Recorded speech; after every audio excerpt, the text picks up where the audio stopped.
it, but you miss really the feel of Earth, the wind, the rain, everything that's associated with Earth. So my answer would be Earth. Over.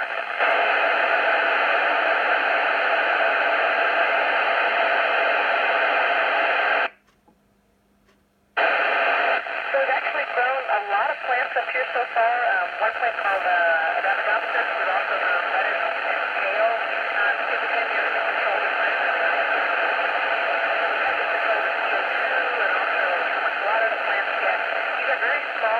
at this time. It would be really neat to see if we could get much larger areas to grow plants in the future. Over.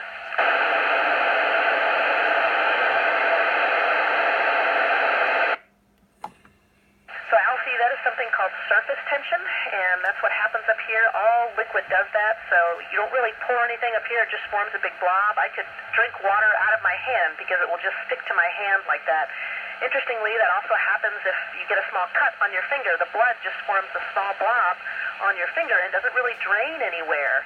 So it's very interesting to watch how fluids act up here in microgravity. Over.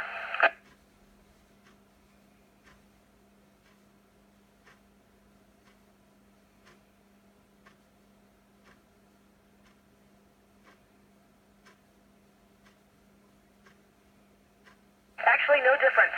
Probably most of the science and stuff that you read about was because we just happen to have more male astronauts than female right now. But the first thing we smelled when coming in the space station after our vehicle docked, for me, was a burnt electrical or metallic smell. And that's from the atomic oxygen hitting the hatch of our Soyuz spacecraft before it docks with the station. And you get that same smell every time. When someone goes out on a spacewalk and they come back in, we smell that same smell. Something I will never forget. Over.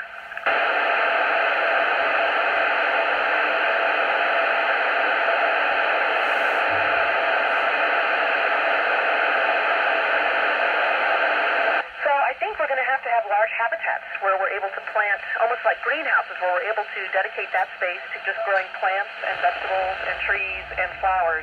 The Martian atmosphere and certainly the soil is not very habitable. Could we adapt that soil by adding nutrients? Possibly, and that's some of the stuff we're studying up here in the space station right now. Over.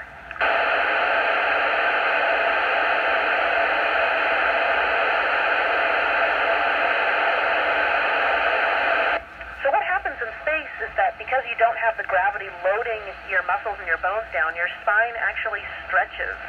So on Earth, when you're walking around, that gravity kind of keeps everything compressed. But up here, it stretches a little bit. And so some people will have back pain the first week or so, and then they quickly adapt to that. But that's how we get taller up here.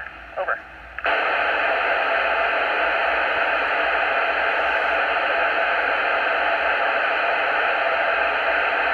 Yes, it is. It is very bright up here, especially if you're looking outside the cupola as the sun comes over the Earth. It's one of the most beautiful things you will ever see, but you almost can't stay in the cupola without it.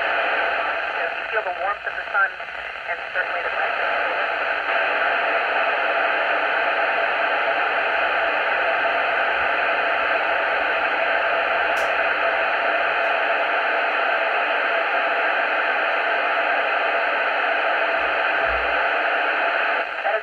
Question. We would have to create some sort of habitat or some sort of quarantine to not only protect that life from the other world, but also protect our world, because we don't know what first landed on the moon. And when the astronauts returned, we kept them in quarantine for a period of time to make sure there was nothing that maybe we didn't pick up on before. Because certainly protecting our species is important, but any other indigenous life on something like Europa as well. Over.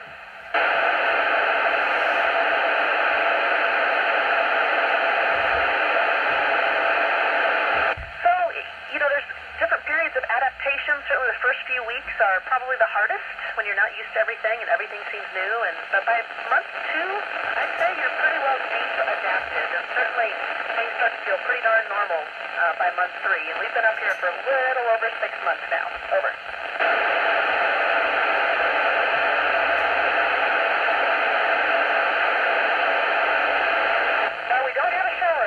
So we kind of have to wipe ourselves down using rough washcloths and soap, which tends to work pretty well. Washing hair, I've got long hair, and that can be a little difficult up here. So I honestly only wash my hair a couple times a week up here because it takes so long and does use up a lot of water. But we all brush our teeth every morning, wash our faces, and it's actually a very short hygiene routine because without the shower, there's not a whole lot you can do. Over.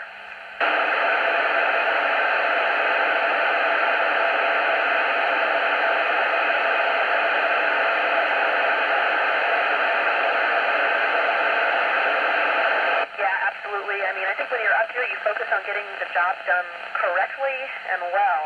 And then as you come towards the end, like we are, we only have about 6 days left up here, really 5 days, you start thinking about the next mission. And, we're going to be traveling lots of places, not just the space station, but certainly to the moon and to Mars. So all those things kind of go through your head when you think about your next mission. Over.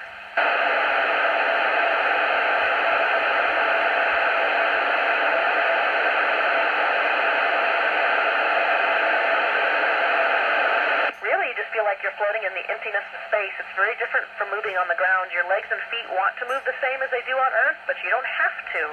And so just by the slight push off here or there on a wall, you can get where you need to go. Over.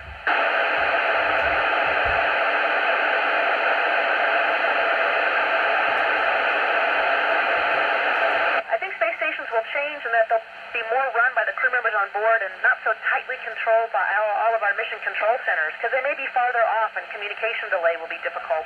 So I see it more as a home environment that's really run by the people up there. Over.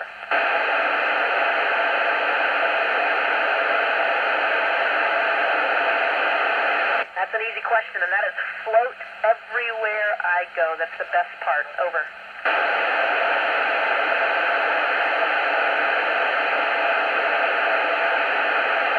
I think maybe not necessarily see Earth differently, although I do see it a little differently, but you feel Earth differently because up here we miss the feelings of Earth, like the wind and the rain, and you don't get any of that up here. It's a very stale environment, and those are the things we miss the most. Over.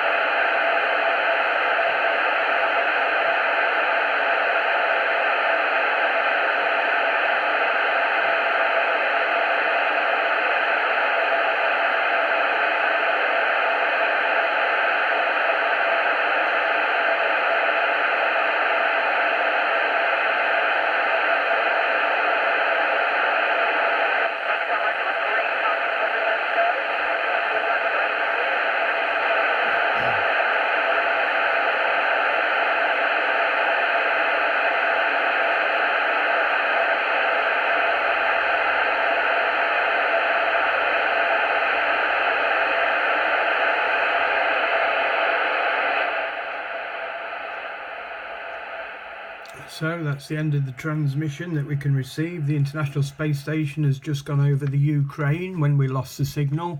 That was a live transmission to children at the Kenilworth School down south. We're located in Scunthorpe, and the International Space Station touched the south of the UK. So that was a really good copy today. Very good.